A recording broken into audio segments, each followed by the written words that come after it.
তারুণ্যের অগ্রযাত্রায় এগিয়ে যাচ্ছে বাংলাদেশ। যুবরা লড়বে, সোনার বাংলাদেশ গড়বে। মোবাইল সার্ভিসিং একটি যুগোপযোগী পেশা, আর এই পেশায় আজ দক্ষতা অর্জনের জন্য যুবকরা প্রশিক্ষণ নিচ্ছে। সুপ্রিয় দর্শক, আজ আমরা তুলে ধরব শফিউল বশর নামে একজন যুব উদ্যোক্তার সফলতার চিত্র। আর কথা না বাড়িয়ে চলুন ঘুরে আসি যুব উদ্যোক্তা শফিউল বশরের প্রশিক্ষণের কর্মকাণ্ড থেকে।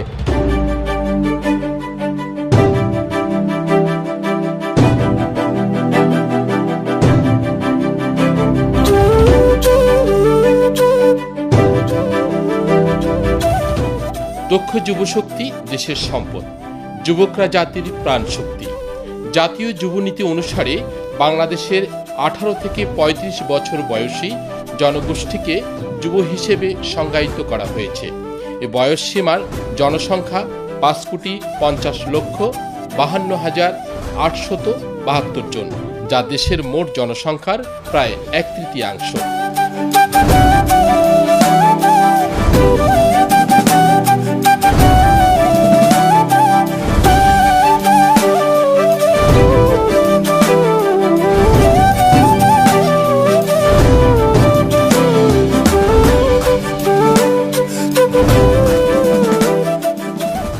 আমি দীর্ঘ 4 বছর যাবত এখানে কাজ করছি এবং আমি এখানে সহকারী ট্রেনার হিসেবে আছি। 4 বছর আগে আমি এখান থেকে ট্রেনিং করছিলাম মোহাম্মদ শফিউল স্যার থেকে। আমি এখানে সহকারী ট্রেনার হিসেবে একটা মোবাইলের কাজ করতে গেলে প্র্যাকটিক্যাল সবচেয়ে বেশি গুরুত্বপূর্ণ। এখানে হচ্ছে মোবাইলের hot gun, iron, metre, power supply এই ধরনের প্র্যাকটিক্যাল করা থাকি এবং সাথে হচ্ছে বিভিন্ন সেকশন পরিচিতি, কীভাবে একটা সেকশন কাজ করে এবং হচ্ছে যে কীভাবে সেকশনগুলো অন হয়, এই ধরনের ভোল্টেজগুলোর কাজ কী, এই ধরনের সেকশন পরিচিতি নিয়ে আমরা ক্লাস করায় থাকি। এবং হচ্ছে যে যেহেতু যুবকরা কাজ করতেছে, আমরা প্র্যাকটিক্যালটার প্রতি বেশি জোর দিই, কারণ হচ্ছে যে প্র্যাকটিক্যালটা যদি না করে তাহলে এখান থেকে ওরা যায়, প্র্যাকটিক্যাল লেভেলে কাজ করা ওষুধটা থাকে না। যেহেতু প্র্যাকটিক্যাল লেভেলে কাজ করতে হয়, সেহেতু হচ্ছে যে প্রত্যেকটা ছেলের হাতটা স্কিলটা শক্ত হতে হয়। সেজন্য আমরা প্রত্যেকটা সময় চেষ্টা করি যে প্র্যাকটিক্যালটার উপর নজর দিতে, কারণ যুবকরা এই দেশের পরবর্তীতে স্বাবলম্বী হতে পারবে। স্বাবলম্বী হতে গেলে ওদেরকে একটা উদ্যোক্তা হতে হবে। যেহেতু আমি একজন উদ্যোক্তা হয়েছি এখান থেকে ট্রেনিং করা, আমি চাই প্রত্যেকটা ছেলে যাতে যুবকরা যাতে উদ্যোক্তা হয়ে নিজের কর্মসংস্থান করতে পারে। সেই জন্য আমরা মোবাইল সার্ভিসিং ট্রেনিংটা করে আসতেছি।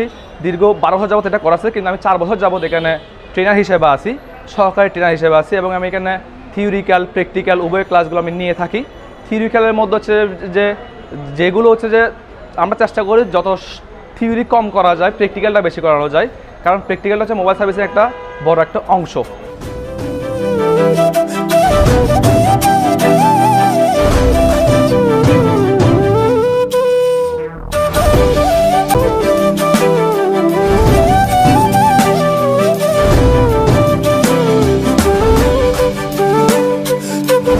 প্রথম মাসের ট্রেনিং শেষের পর দ্বিতীয় মাসের ট্রেনিংয়ের মধ্যে যেগুলো এলাকাভিত্তিক বা আমাদের কাস্টমার ভিত্তিক কাজগুলো থাকে, যেমন আপনার সিপিইউ লেভেলের প্রবলেম, তারপর হচ্ছে যে network issue, light issue, graphic issue, ওগুলো নিয়ে আমরা ট্রাবল শুটিং ক্লাস করাই এবং প্র্যাকটিক্যাল লাইভ ক্লাস করাই, যাতে আমাদের যারা স্টুডেন্ট আছেন তারা প্র্যাকটিক্যাল ভিউটা পায়, কাজের প্র্যাকটিক্যাল ভিউটা পায়। এবং যারা এই বেকার আছেন সবাইকে আমরা রিকোয়েস্ট করব যে মোবাইল সার্ভিসিং পেশার উপরে একটা ট্রেনিং নিয়ে স্বাবলম্বী হওয়ার জন্য। আমাদের এখানে আমরা দীর্ঘ 20 বছর ধরে আমাদের প্রধান শিক্ষক যিনি আছেন এই লাইনে আছেন, আমরা যারা ট্রেনার আছেন প্রায় 5 হতে 6 বছর এই লাইনে অভিজ্ঞ। আমরা এখানে ডাইরেক্ট সরাসরি কাস্টমারের যে লাইভ মোবাইলগুলো থাকে ওগুলো আমরা প্র্যাকটিক্যাল কাজ করাই থাকি এবং ট্রেনিং শেষে যারা স্টুডেন্টদের আছে আমরা একটা লাইভ সাপোর্ট দিই, যা লাইভ কাজ করার সময় অনেকে দোকান দেওয়ার পর ট্রেনিং করার সময় কাজে আটকে যায়, সেই কাজের সাপোর্টগুলো আমরা দিয়ে থাকি। আমি নিজেই এই 2022 সালে আইফোনে ট্রেনিং করে আসছি ইন্ডিয়া থেকে, যাতে আমাদের যারা ছাত্ররা আছে ওদেরকে আরও উন্নত আপডেট কাজ শিখাতে পারি। তো যারা বেকার আছেন সবার কাছে অনুরোধ থাকবে যে মোবাইল সার্ভিসিংয়ের উপরে একটি কোর্স করে নিজে স্বাবলম্বী হন।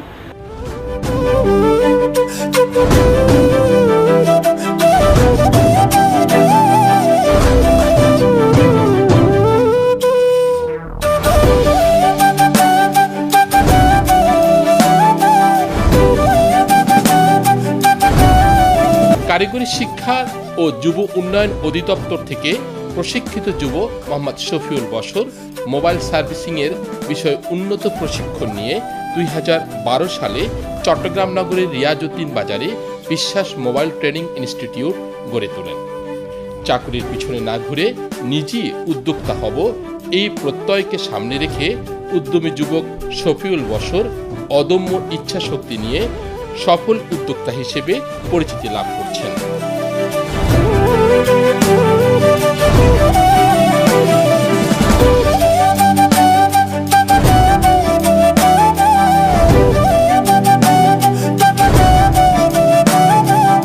বর্তমানে হাজারো যুবকের ভাগ্য পরিবর্তনের পথ প্রদর্শক। মোবাইল সার্ভিসিং বর্তমান সময় যুগোপযোগী পেশা। অল্প সময়ের ট্রেনিং শেষ করে উপার্জন করা যায়। প্রযুক্তির বিস্ময়কর এই সময় মোবাইল একটি গুরুত্বপূর্ণ বিষয়। এ বিষয়ে প্রশিক্ষিত যুবরা দ্রুত সফল ও স্বাবলম্বী হচ্ছেন। প্রতি ব্যাচে 75 জন যুবক প্রশিক্ষণ নিচ্ছেন।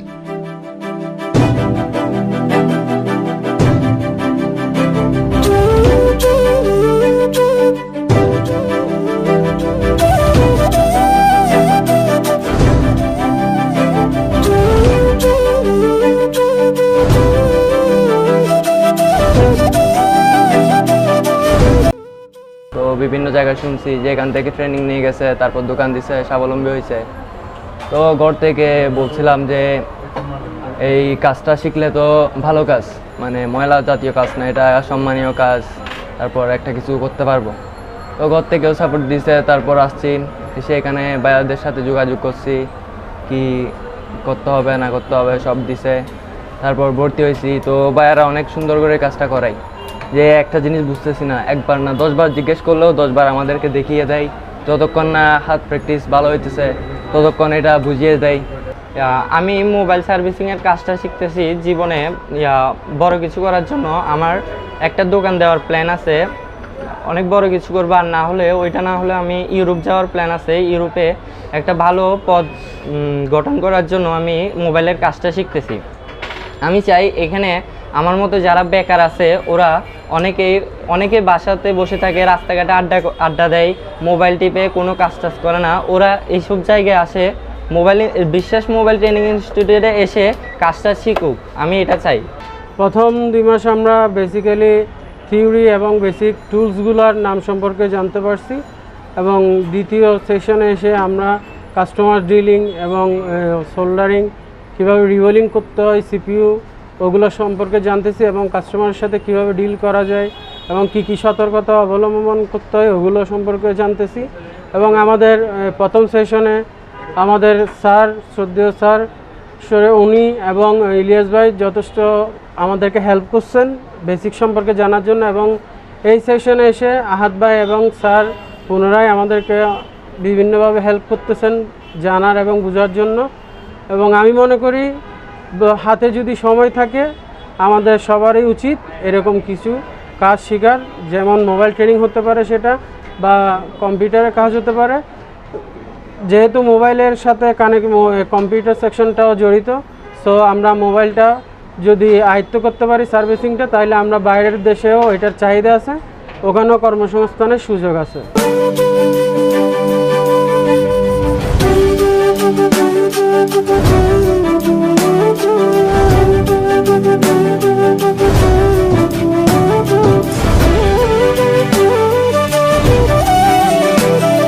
প্রশিক্ষণের বিষয়গুলো হলো মোবাইল সফটওয়্যারের lock hang, security lock open, pattern lock open, Android phone FRP unlock, servicing সুরক্ষা টুলসের পরিচিতি ও ব্যবহার, মোবাইল ফোন নেটওয়ার্ক পরিচিতি ও ব্যবহার, মাল্টিমিডিয়া, হার্ডওয়্যার ও সফটওয়্যার পরিচিতি, সোল্ডারিং আয়রনের পরিচিতি ও ব্যবহার, হট ইয়ারগানের পরিচিতি ও ব্যবহার, কুইক চার্জারের পরিচিতি ও ব্যবহার, মাল্টি মিটারের পরিচিতি, ব্যাটারি ভোল্টেজ পরিচিতি, মোবাইল ফোন খোলা ও ফিটিংস, মোবাইল ফোনের মাদারবোর্ডের বিভিন্ন পার্টস ও আইসি পরিচিতি, মাদারবোর্ডের বিভিন্ন আইসি পরিবর্তন, টাচ ও ডিসপ্লে পরিবর্তন সহ মোবাইল ফোনের বিভিন্ন বিষয়ে প্রশিক্ষণ নিয়ে যুবকরা স্বল্প পুঁজিতে দেশ ও বিদেশে অর্থনৈতিকভাবে স্বাবলম্বী হচ্ছেন।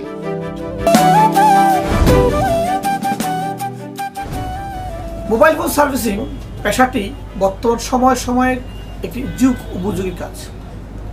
আমরা যখন 2005 সালে এটার কাজ শুরু করি, প্রথম শিখতে আসি আসলে, তখন এই পেশার অবস্থান অনেকটা জটিল ছিল। শেখার কোনো পরিবেশ ছিল না, শেখার কোনো মাধ্যম ছিল না। আমরা অনেক চড়াই উতরাই হওয়ার পরে, অনেক কষ্ট সাধনা হওয়ার পরে আমরা কাজ শিখেছি বিভিন্ন জায়গায়। আমি ঢাকার বিভিন্ন প্রতিষ্ঠানে সাপোর্ট নিয়েছি, চট্টগ্রামের বিভিন্ন প্রতিষ্ঠানে সাপোর্ট নিয়েছি, নিয়ে বিভিন্ন জায়গা থেকে নিয়ে একটু একটু করে আমরা এই কাজটুকু শিখেছি। শিখে মোটামুটি কাজ করছি। কাজ করার পরে এটাকে আরও যখন ডেভেলপের প্রয়োজন মনে হলো, তখন আমরা সংবাদ পেলাম যুব উন্নয়ন অধিদপ্তর। যুব উন্নয়ন অধিদপ্তরের কোতোয়ালি ইউনিটের তৎকালীন সময় ছিলেন আমাদের জাহারুদ্দিন স্যার। তিনি আমাদেরকে অনেক দিক নির্দেশনা দিয়েছেন এবং দেন ওখান থেকে আমরা এই ট্রেনিংটাকে আরও একটু ভালো করে শিখে আমি আমার জীবনে কাজে লাগাই। 11-12 সাল থেকে আমরা ট্রেনিংয়ের প্রক্রিয়া হাতে নিলাম। ট্রেনিংয়ের প্রক্রিয়াটা হাতে নেওয়ার পরে আমরা 1 জন 2 জন 3 জন দিয়ে শুরু করলাম। ট্রেনিংটা প্রথম দোকানে করাতাম আমরা, আমাদের যে বিশ্বাস মডেল ছিল সেখানে করতাম। ভাবলাম যে আসলে এই দোকানে থেকে ট্রেনিং করে একটা যুবক স্বাবলম্বী হতে অনেক সময় লেগে যায়, আমাদের একটি ইনস্টিটিউট করার প্রয়োজন। আমরা পরবর্তী ক্রিয়েট করলাম বিশ্বাস টেকনিক্যাল ট্রেনিং ইনস্টিটিউট।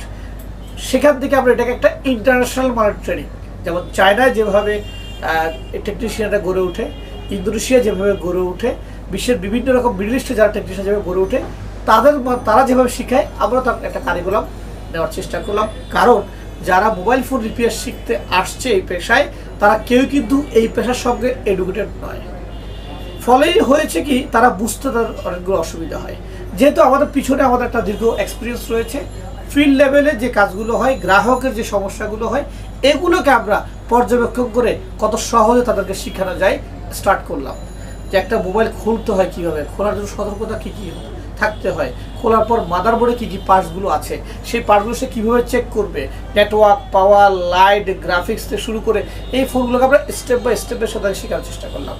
এটা আমরা এখন 3 মাসে যে কোর্সটা করছি, সেই কোর্সের মডিউলে করি। প্রথম 1 মাস আমরা এভাবে করি। সেকেন্ড মাসটা কী করি আমরা, ট্রাবল শুটিং মিনস একজন গ্রাহক তার হাত থেকে ফোনটা চার্জিং সমস্যা হয়েছে, পাওয়ার সমস্যা হতে পারে, লাইট চলে গিয়েছে, নেটওয়ার্ক সমস্যা হয়ে গেছে, এটা সে কীভাবে ট্রাবল শুটিংটা করবে। আমাদের পরবর্তী মাসের ক্লাস থাকে এই ট্রাবল শুটিং, সমস্যার সমাধান। 2 মাস শেষ করার পর তাদেরকে আমরা পাঠাই আমাদের সার্ভিসিং দোকান আছে, সেই দোকানে কি হয় কি, তারা ইন্টার্নি করে। ইন্টার্নি হচ্ছে এরকম যে সিনিয়র যারা এক্সপার্ট তারা কাজ করে, জুনিয়ররা তাদের পিছন থেকে তাদেরকে সাপোর্ট দেয় এবং কীভাবে গ্রাহকটা আসে, গ্রাহকের একটা ফোন কীভাবে রিসিভ করতে হয়, কীভাবে রিপেয়ার করতে হয়, কীভাবে ডেলিভারি করতে হয়, এই প্রসেসগুলো আমরা ধাপে শেখাচ্ছি। সকল যুব উদ্যোক্তা শফিউল বশর জানান, মোবাইল ফোন সার্ভিসিং বর্তমান সময়ে জনপ্রিয় পেশা। মোবাইল ফোন সার্ভিসিং সূক্ষ্ম বিষয় পার্টসের কাজ করতে হয়। সেক্ষেত্রে ধৈর্য, আত্মবিশ্বাস, মনোযোগ দিয়ে কাজ করলে অবশ্যই সফলতা আসবে। ট্রেনিং সেন্টার থেকে এ পর্যন্ত প্রায় 1200 জন যুবক উদ্যোক্তা হিসেবে দেশের বিভিন্ন জেলা ও উপজেলায় কাজ করছেন। এছাড়া বিদেশেও কাজ করছেন অনেক সফল যুব উদ্যোক্তারা। শফিউল বশরদের মতো সফল উদ্যোক্তাদের দেখানো পথ ধরে যুবকরা এগিয়ে যাবে। জনসংখ্যার প্রতিশ্রুতিশীল, উৎপাদনক্ষম ও কর্মপ্রত্যাশী যুবদের প্রশিক্ষিত হাতে সমৃদ্ধশালী হবে দেশ, সেই শুভ প্রত্যাশায়। কারিগরি শিক্ষাই হোক দিন বদলের হাতিয়ার। যুবকরা আজ মোবাইল সার্ভিসিংয়ে ট্রেনিং নিয়ে যুব উদ্যোক্তা হিসেবে পরিচিতি লাভ করছে। আমরা দেখলাম বিশ্বাস মোবাইল ইনস্টিটিউট থেকে অনেক যুবকই আজ উদ্যোক্তা হিসেবে পরিচিতি লাভ করছে। আবার দেখা হবে আমাদের অন্য কোনো পর্বে। সেই পর্যন্ত ভালো থাকুন, সুস্থ থাকুন, নিরাপদে থাকুন। আল্লাহ হাফেজ।